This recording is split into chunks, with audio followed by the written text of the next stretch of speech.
ने मेरी माँ को तरपा तरपा के मारा। इस पूरे मोहल्ले ने मेरी अम्मी की चीखों पुकार सुनी, लेकिन उसको बचाने वाला कोई भी नहीं था वहां पे। उसका बेटा भी नहीं था। इन्होंने मेरी अम्मी को बड़ी अजियत दी है।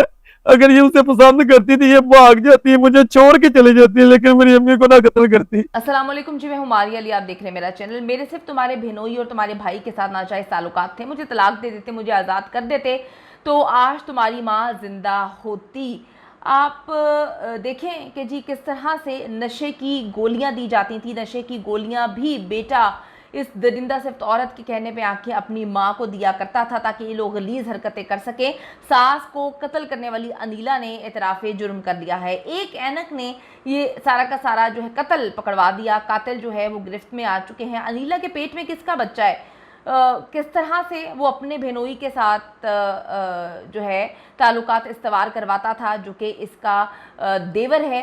फिर देवर जो है अपने साथ ताल्लुकात भी जोड़ता था। 8 माह की हामला खातून उस दिन जिस दिन कत्ल किया उस दिन भी ताल्लुकात इस्तवार कर रही थी अपने नंदोई के साथ, और उसके बाद उसने ताल्लुकात इस्तवार करने थे अपने देवर के साथ। ये किस तरह का गंदा गलीज खौफनाक किस्म का खेल उस घर में खेला जा रहा था। धमकियों के बावजूद अनीस बीबी का जो भाई है वो उसको बचाने क्यों ना आया? अपने भाई को सब कुछ बता दिया था उसने। एक एक चीज़ बता दी थी कि मेरे घर में कितना मकरू गंदा चल रहा है, गलाजत से भरपूर मेरा घर है, यहाँ पे सांस लेने को दिल नहीं करता। अनीला कत्ल के बाद फरार हो गई। किसकी शय पर फरार हुई और कौन लोग इसमें मिले हुए थे, आज की वीडियो में हम इस पर बात करेंगे। एक बड़े गंदा किस्म का, गंदा इसलिए कहूँगी, एक गलाजा से बड़ा खौफनाक किस्म का वाक़या पेश आता है लाहौर के इलाके इस्लामपुरा में, जहाँ पे नाजायज़ ताल्लुकात पकड़े जाने पर जो है एक दरिंदा सिफ्त औरत जो कि खुद 8 माह की हामला है अपनी सास को बेदर्दी से कत्ल कर देती है। और ये जो ताल्लुकात थे वो किसी और के साथ नहीं थे, बल्कि उसकी अपनी नंद के शौहर यानी कि नंदोई के साथ थे और अपने देवर के साथ इसके नाजायज़ ताल्लुकात थे। ये ऐसी गलीज किस्म की औरत है कि इसने इतराफ़े जुर्म कर लिया है। इसको इतनी भी शर्म ना आई कि इसके पेट में जो है बच्चा है, बच्चे पे क्या असर पड़ रहा होगा, ये क्या गलाजत कर रही है, क्या गंदगी कर रही है। अनीला का कहना है कि कत्ल उसने करवाया ताकि दोनों घर बच जाएं और उसकी अयाशी का सिलसिला भी जारी रहे। उसको कौन सी ऐसी अयाशी की लत लगी हुई थी कि वो 8 महीने की प्रेग्नेंट थी तब भी वो इस गलाजत को मुसलसल जो है करने पर मसरूफ़ थी। अनीला ने यह भी एतराफ़ किया कि वो अपने भाई के ज़रिए नशे की दवाइयाँ जो है वो मंगवाया करती थी। ये मेडिसिन वो अपने देवर हमज़ा के ज़रिए अपनी सास को देती थी। देवर हमज़ा के साथ भी उसके नाजायज़ ताल्लुकात थे। इसके बाद अपने नंदोई उस्मान को घर बुलाती थी और उसके साथ जिस्मानी ताल्लुकात इस्तवार करती थी। ये कैसी हवस की मारी हुई औरत थी जिसको इतनी भी शर्म नहीं आई कि इसके पेट में बच्चा है और ये मुख्तलिफ आदमियों के साथ ताल्लुकात इस्तवार कर रही है। और उस घर में जहाँ पर और भी लोग रहते हैं किसी को कानो कान खबर ना हो सकी, उसके शोहर को ना पता चल सका कि उसकी बीवी कहाँ कहाँ मुंह मारती फिर रही है। और जैसे ही सास को पता चला तो इन्होंने किस तरह से खौफनाक अंदाज में उसको मार दिया। यह सिलसिला जी उस वक्त भी जारी था जब अनीला के पेट में 8 महीने का बच्चा था। अनीला जी इस वक्त पुलिस की हिरासत में नहीं है क्योंकि उसका आखिरी मंथ चल रहा है, बच्चा कभी भी हो सकता है। और पुलिस का कहना है कि हम इस हालत में उसको गिरफ्तार नहीं कर सकते, जब उसकी डिलीवरी हो जाएगी तो उसको गिरफ्तार किया जाएगा। उसने अपने शौहर को मुकदमे का मुद्दई जो है नुमान को मैसेज भिजवाया कि तुम मुझे तलाक दे दो, मामला ख़त्म हो जाएगा। ये काम तुम पहले कर लेती तो कत्ल करने की नौबत ना आती। अगर कोई औरत नहीं रहना चाहती किसी आदमी के साथ या आदमी नहीं रहना चाहता तो खुदा के लिए कत्ल व गारत तो ना करें ना। आपके पास अदालत का रास्ता है, आप छोड़ दें अगले बंदे को।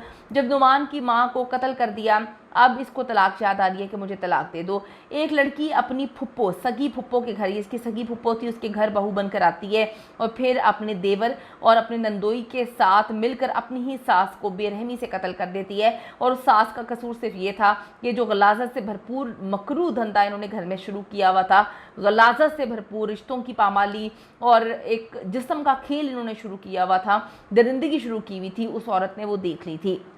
इन्होंने तशद्दुद करके कत्ल करने से भी इनकी आग नहीं बुझती। इन्होंने इतना तशद्दुद करके उस खातून को मारा है, और इसके बाद जब इसकी सांस मर जाती है, ये देख लेते हैं कि उसकी सांसें रुक गई है, वो मर गई है, तो ये फिर जो है उसके चेहरे पर जूते मारती है मरी हुई औरत के। कत्ल करने के बाद तीनों कातिल ड्रामा करते हैं कि आंटी बाथरूम में फिसल गई हैं, उसके बाद सर फटने से उनकी मौत वाक़ई हो चुकी है। कमरे में खून के निशानात और जो खून आलूद डंडे हैं जिससे इन्होंने उसको मारा है, जैसे ही मिलते हैं सास की कब्र कुशाई की जाती है और दोबारा से फिर पोस्टमार्टम किया जाता है, और मौत के बारे में इल्म होता है कि जी ज़मीन पर गिरने से तो ये मौत नहीं हुई है, बल्कि डंडे मार मार के सर फाड़ा गया है और गला दबाने से इसको जो है इसकी मौत हुई है, यानी कि इसको कत्ल किया गया है।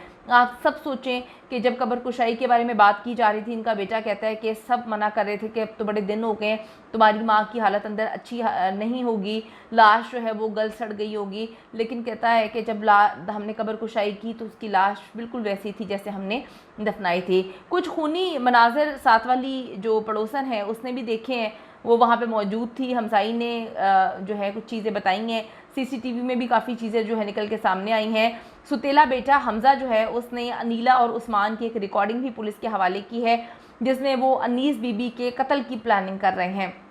अब अनीस बीबी का कसूर क्या था? उसके घर में एक गलाजा से भरपूर खेल जारी था, जिसको शायद वो समझदार नहीं थी। अगर समझदार होती तो वो अपने भाई को ना बताती, भाई को बताया, भाई ने तो उसको बचाया भी नहीं, वो अपने बेटे को बताती, पुलिस को बताती, घर के बड़ों को इकट्ठा करती, बात करती, तो आज वो जिंदा होती। ये दरिंदे उसको कत्ल ना करते। अब आप देखें कि ये सुतेला बेटा था हमज़ा, इसने अभी पुलिस को एक रिकॉर्डिंग दी है जिसमें अनीला इसकी बहू और उस्मान जो कि उस औरत का बेटी का मियाँ था, उसकी रिकॉर्डिंग जो है वो पुलिस को मिली है, इसने दी है, और उसमें बताया कि हम किस तरह से कत्ल करेंगे इसको। कत्ल की किस जो साजिशें इन्होंने की हैं, मुख्तलिफ़ टाइम से ये साजिशें कर रहे हैं, और अनीला के घर वालों को भी इल्म था कि ये कत्ल करने वाले हैं। यानी कि अनीला ख़ुद भी दरिंदा सिफ्त वैशी औरत थी। वैशी इसलिए कहूँगी कि एक इतना आपको इतना लस्ट है, आपको इतनी भूख है, आपको डॉक्टर की ज़रूरत है, आपको हर हाल में एक अच्छे डॉक्टर की ज़रूरत थी। आप ये जो गंदगी फैला रही थी, पता नहीं किसका बच्चा है, शौहर के साथ ताल्लुकात, देवर के साथ नाजायज़ ताल्लुकात, नंदोई के साथ ताल्लुकात, इसके अलावा भी पता नहीं कितने मर्दों के साथ ताल्लुकात जो है वो होंगे। और वो शख्स अभी कहता है कि मेरा बच्चा भी होने वाला है। लोग सवाल कर रहे हैं कि तुम्हें कैसे पता कि ये बच्चा तुम्हारा है, पता नहीं कब से इस औरत के किस किस के साथ नाजायज़ ताल्लुकात थे। तो ये इतनी गंदगी एक घर में जारी थी, और इस अनीला की फैमिली भी इसमें इन्वॉल्व थी। उनको पता था कि ये कत्ल करने वाली है सास को। अनीस बीबी को इंतहाई तकलीफ़ देकर जो है तशद्दुद करते हुए करंट लगा कर मारा गया है, यानी कि उसको इतना टॉर्चर किया गया, उसको इतनी बुरी तरह अज़ियतनाक मौत दी गई है। अब उनका बेटा इंसाफ की राह तक रहा है, बेटे का घर बर्बाद हो गया, उसकी बीवी मुंह मारने वाली औरत, बच्चा पैदा होने वाला है, पता नहीं बच्चा किसका है। उसके बाद बहन का घर तबाह हो गया, बहन का शौहर जो है वो कातिल निकला और उसी की बीवी के साथ मुंह मारता था। एक भाई जिसको था तो सुतेला, लेकिन अपने भाइयों की तरह जो है इसने रखा था और माँ ने अपने बेटे की तरह पाला था, वो अलग जो है वो कातिल बन गया। तो पूरा घर एक औरत ने अपनी एक वैशी आदत, अपनी एक गंदगी, अपनी एक जो है नीच हरकत की वजह से, जो कि उसको मुंह मारने की आदत थी। जानवर इस तरह से मुंह मारते हैं, यानी कि उनको समझ नहीं होती, उन बेचारों के पास अकल नहीं होती, उनको पता नहीं होता क्या करना है। किसी इंसान को अगर आप इस तरह से आउट ऑफ कंट्रोल देखें तो फिर उसको डॉक्टर की ज़रूरत है। उसके अंदर इतनी गंदगी भरी हुई थी कि उसको रिश्तों का ही नहीं इल्म हो सका, उसके पेट में एक बच्चा है, उसको उसके बारे में उसने नहीं सोचा। तो हम हुकूमत वक्त से अपील करते हैं कि इस दरिंदा सिफ्त औरत को कड़ी से कड़ी सज़ा दी जाए। जैसे ही इसकी डिलीवरी हो, इसको सज़ाए मौत से कम जो है कोई सज़ा नहीं मिलनी चाहिए। इसको ऐसी सज़ा मिलेगी तो इल्म होगा कि जो है रिश्तों का तकद्दुस होता है, जिनको पामाल करना गुनाह कबीरा होता है।